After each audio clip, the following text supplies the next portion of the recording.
mga kagulong, tinatahak natin ngayon ang Maharlika Highway. Shoutout nga pala sa ating mga solid followers. At kung hindi ka pa nakafollow, mag-like and share and click the button follow. Ang gamit natin motor ay ang Yamaha MIUI 125. Oo, tama ka kagulong sa iyong narinig. At ito ay isasabak sa pag-akyat natin sa bundok. Kaya samahan nyo ako mga kagulong hanggang sa uli kung kakayanin ba ng ating motor sa pag-akyat o gawin natin pang treat.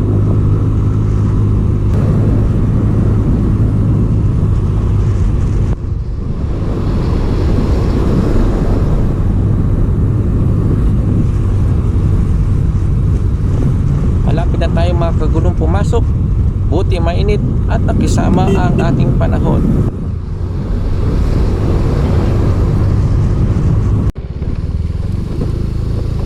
Eto na, bakbakan na.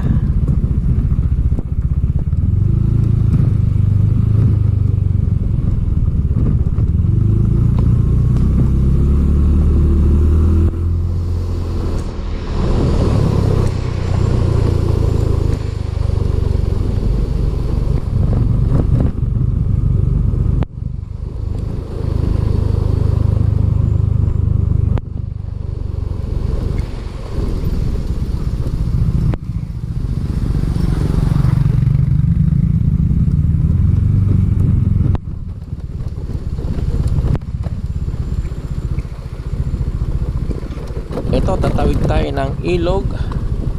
Ayan. Para sa kalaman nyo mga kagulong, pag masyadong maulan, ito ay bumabaha at umaapaw. At halos hindi makatawid dito. So ang ginagawa, pwedeng isakay sa bangka ang motor.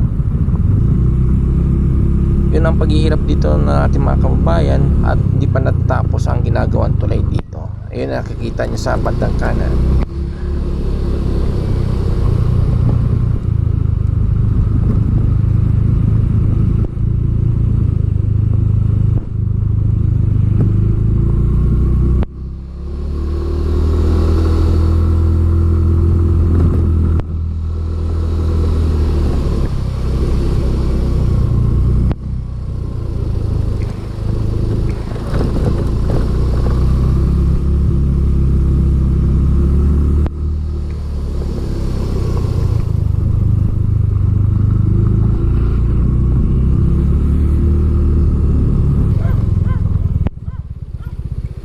Ito, medyo matarik na pababa, kaya dahan-dahan lang tayo.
Lupa.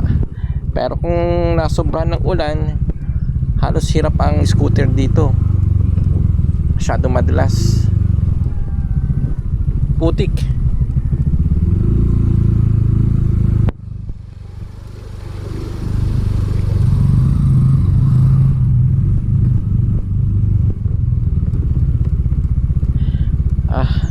Medyo malalim to.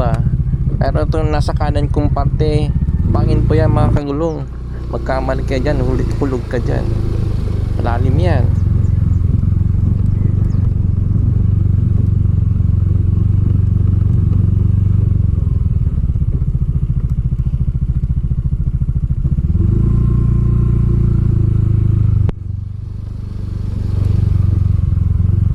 Kailangan dito ay magaling kang pumili ng daan. Pero ang sikreto dito mga kagulong, kung dinadaanan ng habal-habal o yung motor na service dito, ay makikita mo naman yung madalas na daanan ng motor. Kaya doon ka rin dadaan, kasi yun na ang matigas na.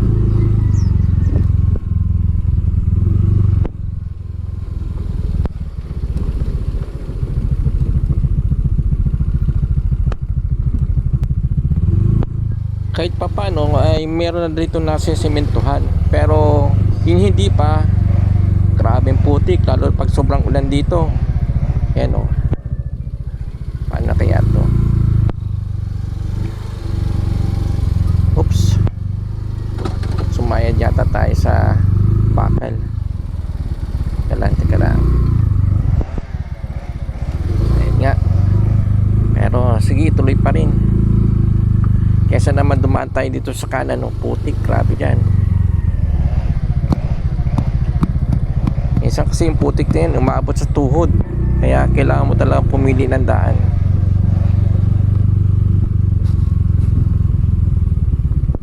Lugaw.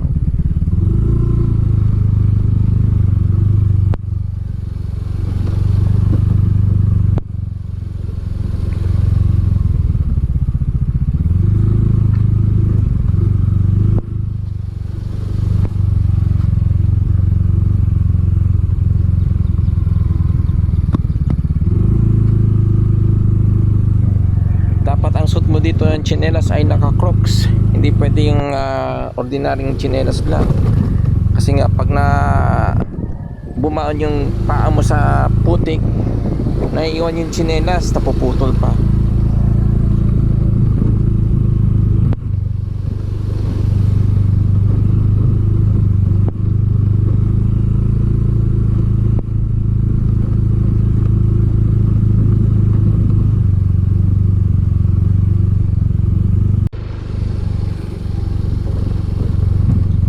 Ito, tinatak natin ang puting lupa. Bakit naging puting lupa? Kasi nga naghalo ang pato dito. Kung meron ka mga kasalubong dito, masyado itong maalikabok.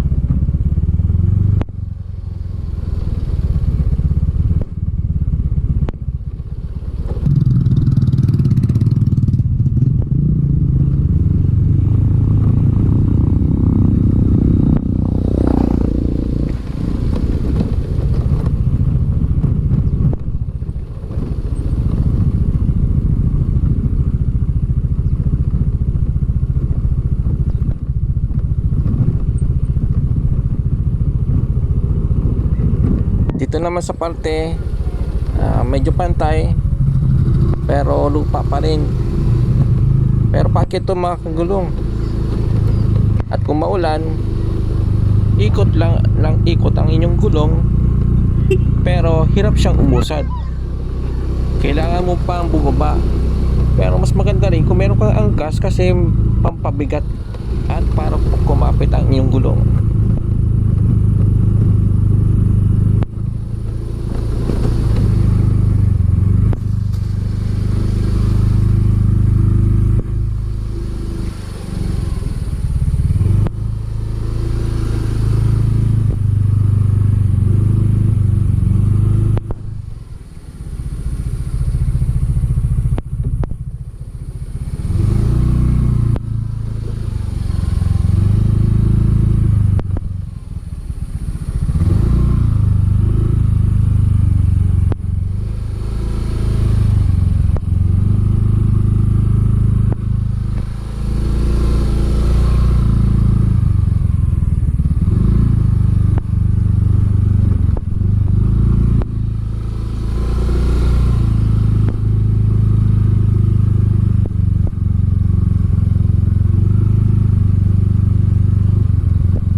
mga parahabal, syempre scooter ang dala natin. Sila ay talagang backbone ang motor nila, at sanay na sila dito.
Ayan, mabato na.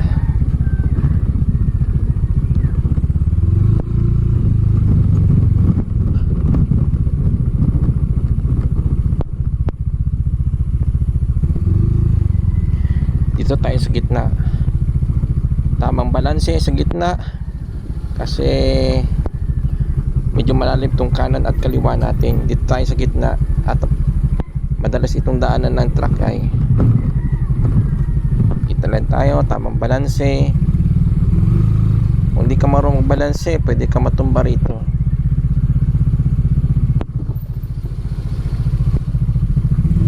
Karamihan ng habal dito, ang gamit nilang motor ay Badja CT125, matipid na, maasahan.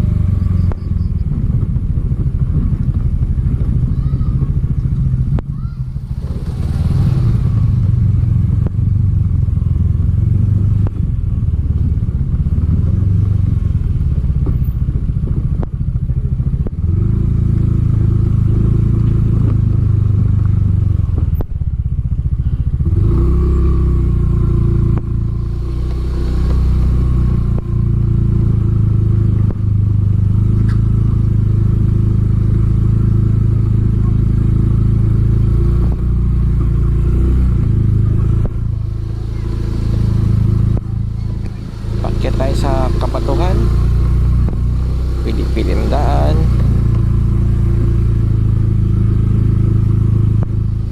Ito nga palang nakikita nyo sa aking panel board sa aking motor, hindi na siya analog, pinalitan ko na siya ng digital panel.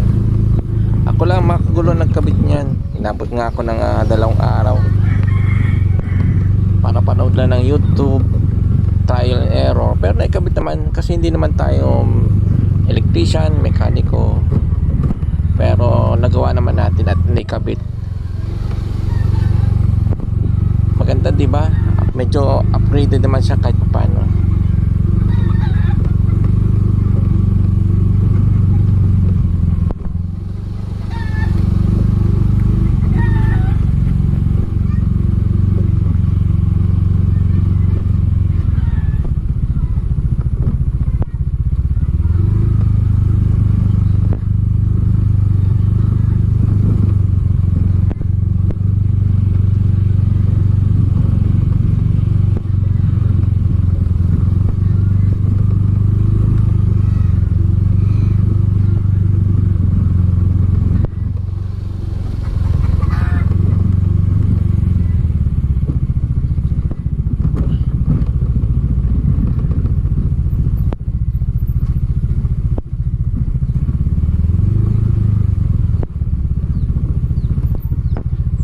Ayan, malapit na tayo sa may sapa o sa may ilog.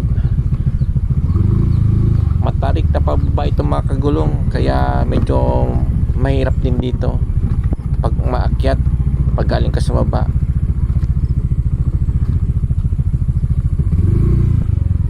Ingat, ingat. Ayan, matarik yan mga kagulong pababa.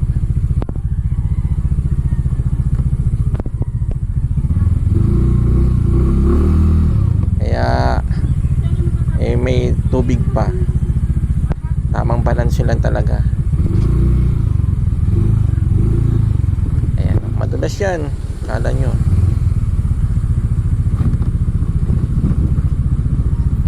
Yan ay ilog. Kahoy lang yan makagulong, pero kinakaya naman.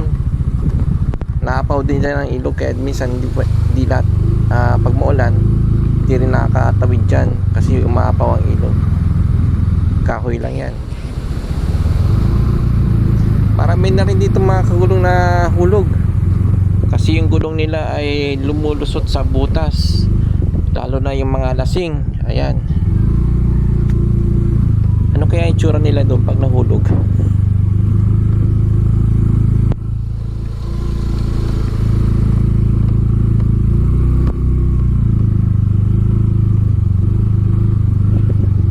Bakit naman tayo sa kabatuhan? Yan.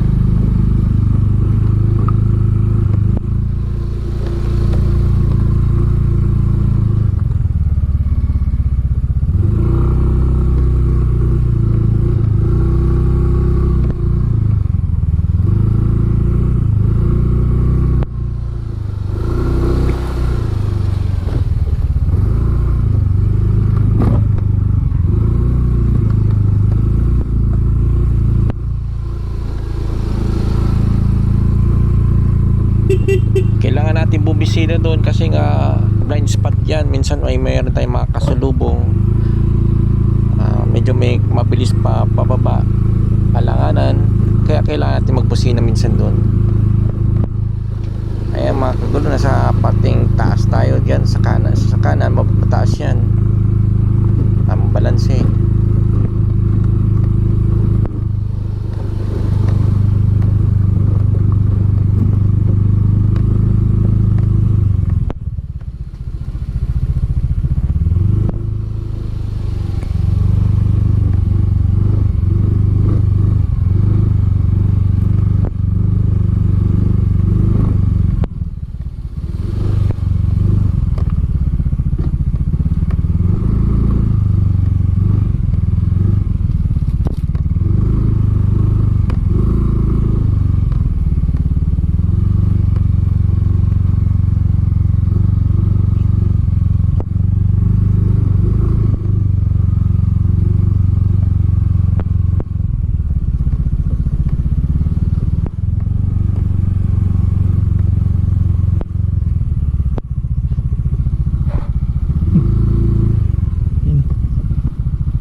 Ito, medyo hirap tayo dito mga kagulong, kaya kailangan natin bumaba kaysa naman mapaot tayo dito sa putik. At ang gulong naman natin ay hindi ito pambundok, pang city driving talaga ito, kaya madulas. Ayan, grabing putik nyan. Kaya kailangan natin maglakad, lakad-lakaran. Buti na lang medyo magyan nating scooter, kaya nating akay-akayin. Mahirap na, baka matumba tayo. Saan tayo pupulutin? Sa putik. Ano kaya itsura natin pag naputikan?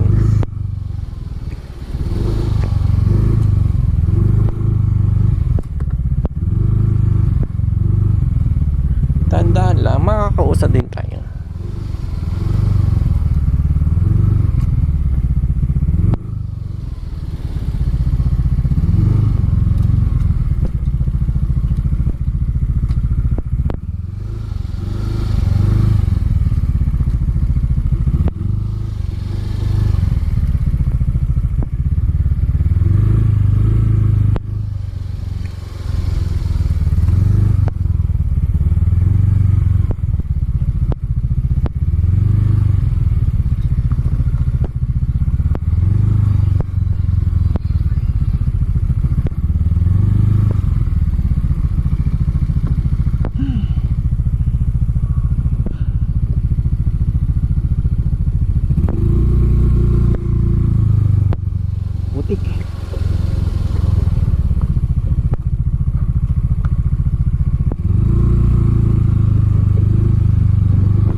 Akit naman tayo sa kabatuhan. Maganda dito mga kagulo yung mga trail bike. Siguro mani-mani lang sa kanila ito pag-akyat. Siguro tatayuan pa nila ito eh.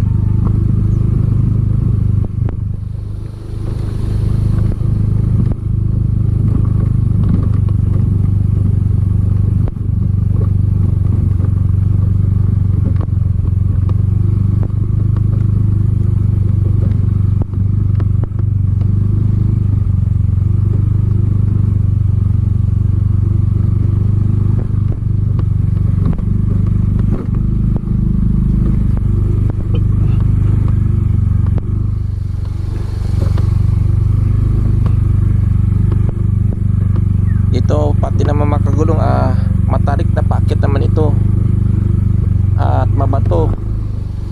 At ang bato dito makagulong ay malalaki, kaya talagang kailangan pumili ng daan.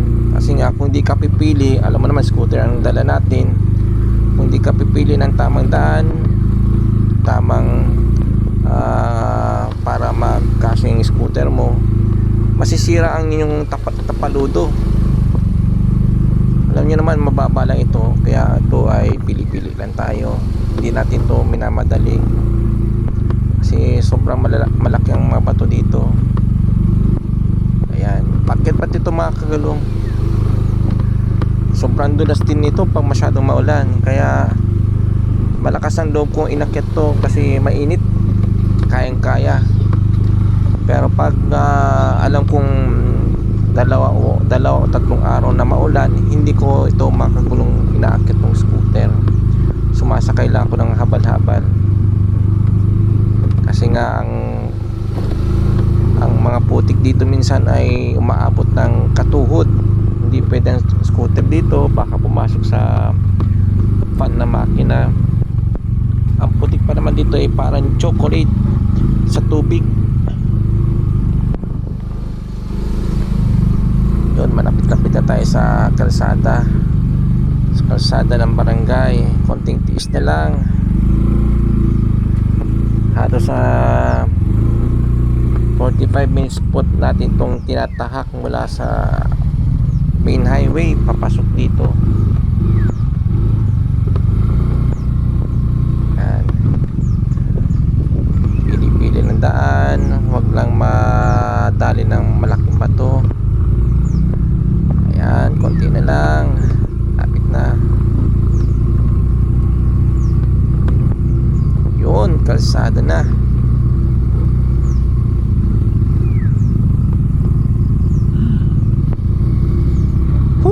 Pagod. Lalabas talaga ang pawis nyo dito mga kagulong. So ayun mga kagulong, sana ay nagustuhan nyo naman aking video. Salamat at pinanood nyo hanggang sa huli. At ito nga pala inyong kagulong na si Rich from Motovlog, at nagsasabi na ride safe, mag-ingat palagi, magdasal bago mag-rides, palaging isipin na meron kang pamilya nag-aantay sa inyo.